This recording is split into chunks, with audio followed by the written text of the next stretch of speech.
آج پریکٹیکلی ملک میں آئین ہے لیکن اس کی پامالی سرعام اس کا قتل، سب کے سامنے قانون اور انصاف کا قتل ہوتا ہے، لیکن اس پہ نہ کسی کو افسوس ہے، نہ اس کے اوپر ماتم ہے،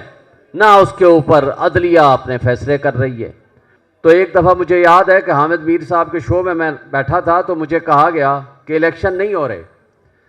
تو میں نے کہا کہ میں ایز پریزیڈنٹ اسلام آباد ہائی کورٹ بار ایسوسیشن سب سے پہلے پٹیشن فائل کروں گا اور آپ کو میں یہ مقابلے دیتا ہوں کہ 90 ڈیز میں ہر حال میں الیکشن ہوگا، ہمارے ملک کا آئین ہے۔ پھر انہوں نے کہا چلیں دیکھ لیتے ہیں۔ پھر ہم نے اس آئین کی عملداری کے لیے، زبیری صاحب میرے وکیل تھے، ہم نے پٹیشن فائل کی اور ایک کا اتفاق سے 1 مارچ کو فیصلہ بھی آ گیا۔ ہم نے کہا دیکھا ہم نے فیصلہ لے لیا، تو ہمیں کہا گیا پھر بھی الیکشن نہیں ہو گئے۔ پھر پتہ چلا کہ الیکشن کمیشن آف پاکستان نے اس 30 اپریل کے دیے ہوئی ٹارگٹ کو 8 اکتوبر میں کنورٹ کر دیا۔ پھر دوبارہ سپریم کورٹ میں جایا گیا اور سپریم کورٹ نے دوبارہ فیصلہ دے دیا 4/4 کو، اور 14 مئی کی ڈیٹ فکس کر دی۔ ہم نے پھر کہا کہ دیکھا آئین کی کیا بات ہے، کیا Supreme Court of Pakistan rule of law and supremacy of constitution پہ یقین رکھتی ہے اور انڈیپینڈنٹ جوڈیشری ہے۔ اور پھر ہمیں کہا گیا کہ الیکشن نہیں ہوں گے۔ میں نے کہا کیسے نہیں ہو سکتے، اور وقت نے دیکھا کہ واقعی الیکشن نہیں ہوئے، اور اب نیشنل اسمبلی، پورے پاکستان کی اسمبلیاں ڈیزالو ہو گئی ہیں، اور آج کسی کو نہیں پتا، کوئی کہتا ہے 2 سال بعد ہوں گے، کوئی اپوزیشن لیڈر سابق کہتا ہے 10 سال بھی نہ ہوں تو کیا فرق پڑے گا، اور کوئی کہتا ہے کہ 6 مہینے کے اندر الیکشنز ہوں گے۔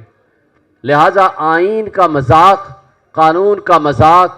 عدلیہ کی بے توقیری جو ماضی میں بھی ہم نے دیکھتے رہے ہیں، لیکن آج اس کی کوئی مثال نہیں ملتی۔ آج پریکٹیکلی ملک میں آئین ہے لیکن اس کی پامالی سرعام اس کا قتل، سب کے سامنے قانون اور انصاف کا قتل ہوتا ہے، لیکن اس پہ نہ کسی کو افسوس ہے، نہ اس کے اوپر ماتم ہے، نہ اس کے اوپر عدلیہ اپنے فیصلے کر رہی ہے۔ آج میرے دوستوں نے اس سے پہلے کہہ دیا 10 دفعہ عدالتیں ضمانتیں دیتی ہیں، لیکن عدالتیں یہ کہنے پہ مجبور ہوتی ہیں کہ آپ نے اگر واقعی رہائی چاہیے تو آپ ایک پریس کانفرنس کیجئے اور باہر آ جائیے۔ اور کتنی بدقسمتی کی بات ہے، ماضی کی تاریخ 75 سال سے تو یہی ہے کہ ہمارے ملک کی اسٹیبلشمنٹ ٹیسٹ ٹیوب سے بنے ہوئے سیاستدان اور ہمارے اس وقت کی جوڈیشری جو کہ اس کا تسلسل آج تک جاری ہے، انہوں نے پاکستان کو جو کھلواڑ کیا، آج جس انجام پہ پہنچا دیا۔ آج صرف 2 طبقے ہیں، ایک طبقہ ہے جس کا نام اشرافیہ ہے، اس کو آپ 3%، 4%، 5% کہہ سکتے ہیں، اور دوسری عوام ہے جس میں آپ اور میں ہیں، وہ فیصلے بھی وہ کرتے ہیں۔ اور پاکستان میں UNDP کی رپورٹ کے مطابق تقریباً $18 بلین سالانہ وہ اشرافیہ جس میں حکمران، جس میں ہمارے ججز، جس میں جرنیل، جس میں سول بیوروکریسی اور ملٹری بیوروکریسی شامل ہے، وہ مفت مراعات لیتا ہے $18 بلین، اور اس کے بدلے میں جو پاکستان کی عوام کے اوپر ظلم ڈھایا جا رہا ہے، آج جو مہنگائی، جو بے روزگاری، جو ظلم و ستم، جو بنیادی حقوق کی معطلی، ہم دیکھ رہے ہیں کہ اس کی بدترین مثال ہم سب نے دیکھی ہے، لیکن آج اس کی مثال سب سے آخری ہے۔ اس لیے کہ مشرف کے مقابلے میں بھی ہم نے تحریک چلائی تھی، لیکن وہ تحریک کامیاب کرائی تھی، لیکن یہ وہ ظلم نہیں ہوتا تھا جو آج بچیوں پہ ہو رہا ہے، جو آج وکیلوں پہ ہو رہا ہے، جو آج میڈیا پہ ہو رہا ہے، جو آج باقی تمام اداروں پہ ہو رہا ہے۔ آج کہتے ہیں میڈیا بہت آزاد ہے، لیکن پاکستان کا most popular leader Imran Khan, جس کی نہ تصویر چلا سکتے ہیں نہ اس کا نام لے سکتے ہیں، اگر آپ نے تنقید بھی کرنی ہو تو اس کا آپ نام نہیں لے سکتے۔ اور آج سے 16 مہینے پہلے باہر سے